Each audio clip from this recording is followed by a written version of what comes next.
नमस्कार साथियों, mister Pandey academy में फिर से आपका एक बार स्वागत है। मैं यह सेशन बहुत ही रिसर्च करने के बाद लाया हूँ। चूँकि आप सभी जानते हैं कि सबका मेगा अंक कहीं न कहीं डिस्टर्ब कर रहा है माइंड में, क्या होगा, कैसे होगा, कितना नंबर पे हम क्वालिफ़ाई हो जा रहे हैं, क्या मुझे जॉब मिलेगा, नहीं मिलेगा, तरह-तरह की भावनाएँ दिमाग में आ रही है। तो इस भावनाओं को थोड़ा-सा मैं शांत करने के लिए पूरे 1 लाख अभ्यर्थियों पर मैंने गणना किया है। अभी तक जहाँ भी आप सोच रहे हैं कि मेरा होगा कि नहीं होगा, कितने मेगा अंक पर मेरा मतलब सिलेक्शन हो जाएगा, तो ये तमाम प्रश्नों का जवाब इस वीडियो में मिल जाएगा। सिर्फ एक वीडियो सारे जवाब मिल जाएंगे। और हाँ, मैं आश्वस्त कर देना चाहता हूँ कि ये जो वीडियो है प्राइमरी शिक्षक के लिए है। अगर कोई बात करें कि हाई स्कूल 10+2 के लिए, तो मेरे साथियों इसके संबंधित वीडियो ये नहीं है। यह सिर्फ प्राइमरी सेक्शन के लिए है और प्राइमरी में भी 1 to 5 के लिए मैं लाया हूँ। 6 to 8 के लिए मैं बहुत जल्द लेके आऊँगा, चूँकि उसमें भी रिसर्च चालू है। अपने कई सहयोगी साथी से मैं प्रीवियस छठे चरण का भी मंगाया हुआ हूँ लिस्ट। साथ ही साथ जो आपके द्वारा जो वोटिंग किया गया है उसका, और भी अन्य जो भी स्रोत हैं, जो भी इसके विशेषज्ञ हैं, उनसे बातचीत करने के उपरांत ही मैं 6 to 8 में ले आऊँगा। चूँकि 6 to 8 में 2 मैटर सामने आ गया है। एक तो 50% जो सीट है वो प्रमोशन के द्वारा जाएगा, और एक है कि 50% सीट को डायरेक्ट बहाली के द्वारा लिया जाएगा। अब मैटर यहीं फंसा हुआ है कि पहले था क्या चीज़ की नहीं है। पहले ऐसा था क्या कि हाँ ठीक है, जितना सीटों की गणना आई है उसके हिसाब से मेरिट टाइप हो जाता था, तो बहुत आसान था वो। लेकिन जैसे ही सीटों की संख्या आधी कर दी गई है, तो डेफिनेट है कि मेरिट हाई चला गया। सीट कम तो मेरिट हाई जाएगा ही। अब उसमें किसका होगा किसका नहीं होगा, इसके लिए थोड़ा-सा समय आपको देना होगा। और बिल्कुल मेरे द्वारा अगर एनालाइज़ लेना है तो थोड़ा-सा तो समय देना पड़ेगा। बाकी मैं और किसी का नहीं ज़िक्र करता। बाकी जो भी अपने स्तर से बताते हैं, कुछ सोच समझ कर और बहुत ज़्यादा रिसर्च करने के बाद वो भी लाए होंगे। तो मैं ऐसा नहीं कह रहा हूँ कि किसी के द्वारा बताया हुआ गलत है, ठीक ना? लेकिन जहाँ पर मैं आज खड़ा हूँ, पूरे 1 लाख अभ्यर्थियों के रिसर्च के बाद ही मैं आप सबके समक्ष यह बात लेकर उपस्थित हूँ। साथ ही साथ लास्ट में और एक पॉइंट पर जिक्र करूंगा, बहाली के संबंधित क्या रणनीति होनी चाहिए। लेकिन सबसे पहले मेरिट लिस्ट देख लेते हैं, उसके बाद कुछ जिक्र करते हैं। पता नहीं ये सही समय है या नहीं है, लेकिन मन में जो बहुत ज़्यादा मतलब ये कन्फ्यूज़न जो पैदा हुआ है, उस कन्फ्यूज़न को दूर करने का मैं प्रयास कर रहा हूँ। तो सबसे पहले मैं बताना चाहूँगा, ऑलरेडी मैं लिख बैठा हुआ हूँ, पूरे कम से कम इसमें काफ़ी समय बिताने के बाद ही रिसर्च आया है। तो सबसे पहले मैं बात कर लेता हूँ। देखिए, शुरुआत मैं जनरल से ही कर लेता हूँ और काफ़ी अच्छा रहेगा, क्योंकि जनरल साथी जो भी होंगे, तो देखिए जनरल का मतलब हो गया कि जनरल कैटेगरी की बात नहीं कर रहा हूँ, जनरल सीट की बात कर रहा हूँ। मैं ये नहीं कह रहा हूँ क्या चीज़ कि जो भी जनरल कास्ट हैं उसके बारे में जिक्र नहीं हो रहा है, जनरल सीट के बारे में बात कर रहा हूँ। आप सभी जानते हैं कि जनरल की सीट सारे सीट की अपेक्षा ज़्यादा होती है। तो इसमें कट ऑफ क्या हो सकता है? देखिए, पुरुष और महिला दोनों का कट ऑफ अलग अलग जाएगा, लेकिन जो फ़िलहाल जो सीटेट आयोजित किया गया है, इस सीटेट की वजह से आपका जो पहले का कट ऑफ जो तैयार किया गया था, उस कट ऑफ में मतलब समझिए कि 2, 3, 4, 5% तक उछाल देखने को मिल रहा है। बहुत ही स्थिति दयनीय है, किसका होगा किसका नहीं। लेकिन फिर भी अगर आप यहाँ तक धैर्य बना के रखे हुए हैं तो इस बारे में जिक्र ज़रूर करेंगे। देखिए, जनरल पुरुष के लिए 68 प्लस पर आप जाइएगा। 68 68 प्लस पर आपका मेरिट बन रहा है। देखिए, फ़िलहाल तो 60-40 को लेकर मैं जिक्र कर रहा हूँ, लेकिन बहुत कुछ सुनने में आ रहा है कि 70-25, अब जो भी होगा। मैं पहले ही वीडियो के माध्यम से आपको बता दिया हूँ कि यह शिक्षा विभाग और एजेंसी के द्वारा तय किया गया, जो भी आपके समक्ष नोटिफिकेशन में आएगा उसी के आधार पर मेरिट बनेगा। लेकिन जो भी मेरिट बनेगा उसका रेशियो जो भी हो, मेरिट इतना से कम जनरल नहीं जाएगा। 68 से प्लस समझिए, जिसका 68 से प्लस है वह कोई भी कैटेगरी में हो, कोई भी कैटेगरी में, उससे ऊपर ही की बात सोचिएगा। नीचे के बारे में तो आप बिल्कुल जिक्र मत कीजिएगा, नीचे तो आने वाला नहीं है। महिलाओं के लिए सिर्फ और सिर्फ 2% नीचे आइएगा। 66% से ऊपर अगर आप हैं, 66 से आप ऊपर हैं, तो आपको चांस मिलेगा। आप जनरल में डायरेक्ट फाइट कर सकते हैं, यानी आप 66 से ऊपर हैं तो आपको चांस मिलेगा। लेकिन 66 से आप कम हैं अगर, तो चांस की संभावना है अगर आप कैटेगरी में हैं तो, अन्यथा नहीं है, स्पष्ट बात है। अब बात करते हैं, सबसे ज़्यादा जो कंपटीशन होता है जनरल के बाद वो होता है ओबीसी कैटेगरी में।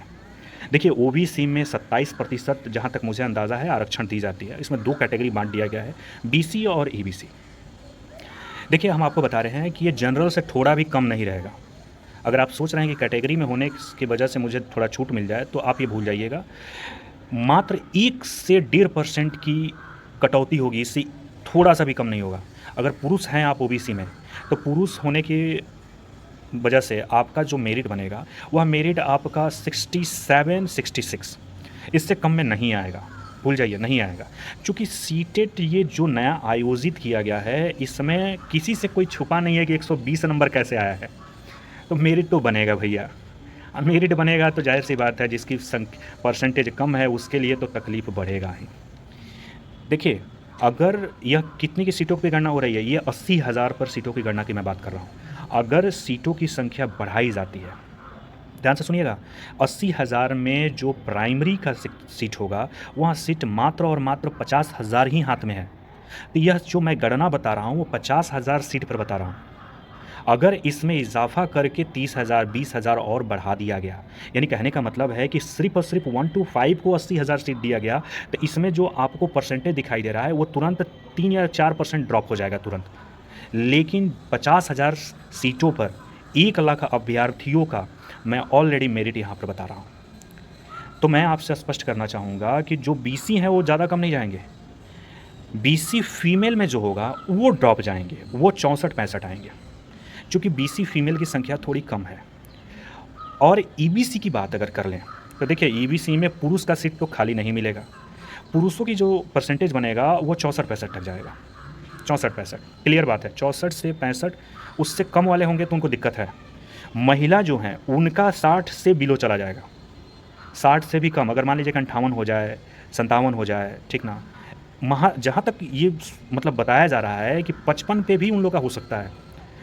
कारण ये है कि ईबीसी में महिलाओं का जो सीट है, वो सीट छठे चरण में बहुत ही खाली रह गया। आप जितना ये बैकलॉग सीट देख रहे हैं ना, ये सब कैटेगरी वाइज सीट है। जनरल जो सीट था वो तो फुल था, बीसी जो सीट था वो ऑलरेडी फुल था, बीसीएफ का भी सीट फुल था। बचा किसका सीट था? ईबीसी, एससी, एसटी, ये सारे सीट है। तो देखिए ये जो बचे हुए कैटेगरी के सीट है, अगर ये सीटों को मैं स्पष्ट देखूं, अगर मान के चलिए कि जो सीट हमारे पास आ रही है वो सीट को पूरा जनरलाइज करके फिर से नया रोस्टर तैयार करते हुए सीटों की संख्या दी जा रही है, उसके हिसाब से मैं परसेंटेज बता रहा हूँ। अगर हूबहू उठाकर वैसे ही डाल दिया गया तो भैया उसके लिए ये गणना नहीं है, उसके लिए तो कहिए मत, तब तो बहुत ज़्यादा मुश्किल हो जाएगा होना। लेकिन अगर सीटों को जनरलाइज करके फिर से नया रोस्टर तैयार करते हुए आपके सामने अगर रखा जा रहा है, तो इसके आधार पर मैं यह विषय वस्तु को लेकर आया हूँ। तो बीसी, ईबीसी के बारे में आप जान गए। एससी के बारे में मैं आपको बता दूं स्पष्ट रूप से कि एससी का जो होगा वो 60 प्लस जो भी हमारे बहन हो या भाई हो उनको मिलेगा। अच्छा, महिलाओं के लिए मैं बता दूं, महिलाओं को तो 54, 55, 53 भी आ जाए एससी में तो उनका ऐसे ही हो जाएगा, उसमें कोई दिक्कत की बात नहीं है। ये आप एकदम नॉर्मल रहिए, ठीक ना, ये नॉर्मल रहिए। साथ ही साथ अब बात करते हैं एसटी का। तो देखिए एसटी में अगर 55 प्लस पुरुष हैं, महिलाएँ 50 प्लस में आती हैं, उनका आराम से नौकरी होगा, बुला के नौकरी होगा, इनवाइट करके नौकरी दिया जाएगा, खोजा जाएगा। पिछले छठे चरण में तो ऐसा हुआ कि माइक से अनाउंस किया जाता था। करीबन मैं नहीं गया हूँ तो 60-70 नियोजन इकाई का मैं खुद विजिट किया हूँ, तो मैंने खुद देखा है माइक से अनाउंस करके बुलाया जाता था। क्या चीज़ कि भैया एससी फीमेल में, एससी पुरुष में कोई है तो आ जाइए। खासकर एससी महिलाओं की मैं बात कर रहा हूँ, एससी बहनें जो हैं उनकी बात कर रहा हूँ, एसटी बहनें की बात कर रहा हूँ। मिलता ही नहीं था कोई। लेकिन इस बार सीटेट की वजह से उम्मीद इनकी भी बढ़ गई है, लेकिन इनमें कंपटीशन का मैटर बहुत कम है।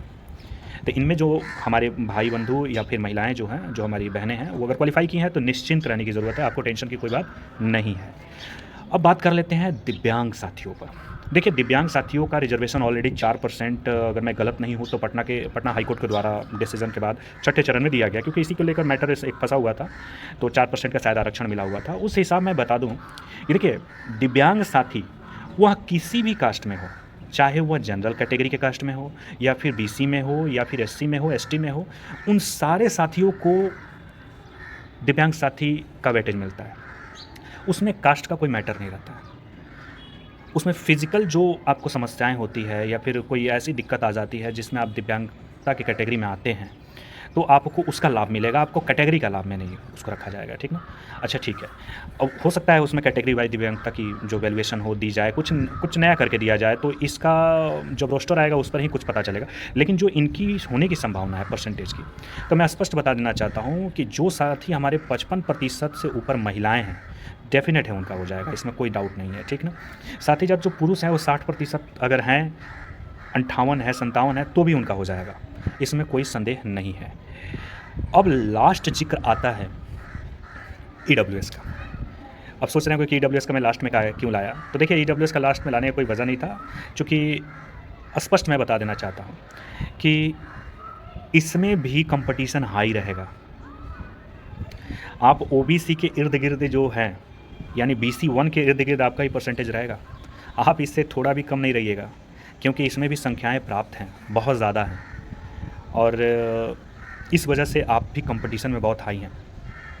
एक एवरेज मैं बता दूं, एक एवरेज देखिए, आप अगर कम से कम 66 से ऊपर तो आपको जनरल में होना चाहिए, मतलब ईडब्ल्यूएस में पुरुषों को 66 से अगर ऊपर है, तब तो समझिए कि आपको अपने स्थान में मौका मिल जाएगा, यानी जिस राज्य मतलब जिस ज़िला में आप रहते हैं वहाँ पर ज़्यादा चांसेस है।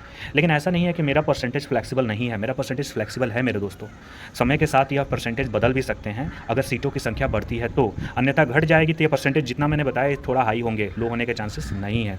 फिलहाल जो मैं बता रहा हूँ 50,000 सीटों के अनुमान पर ही इसका जिक्र मैं कर रहा हूँ। अगर सीटों की संख्या बढ़ाकर 80,000 90,000 सिर्फ प्राइमरी में कर दिया जाए, या 70,000 भी कर दिया जाए, तो थोड़ा सा जितना मैंने बताया उसे 1-2% ड्रॉप मार देगा ये, क्योंकि बच्चों की भी तो संख्या है मेरे दोस्तों।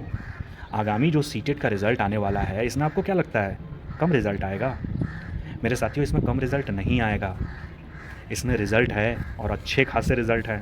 120 नंबर, 125 नंबर, सही बता रहा हूँ। मेरे समय अगर ऐसा रहता ना कि 125 120 का मुझे मिल पाता तो मैं बिल्कुल ट्राई करता, लेकिन हम लोग के समय ऐसा कुछ नहीं था।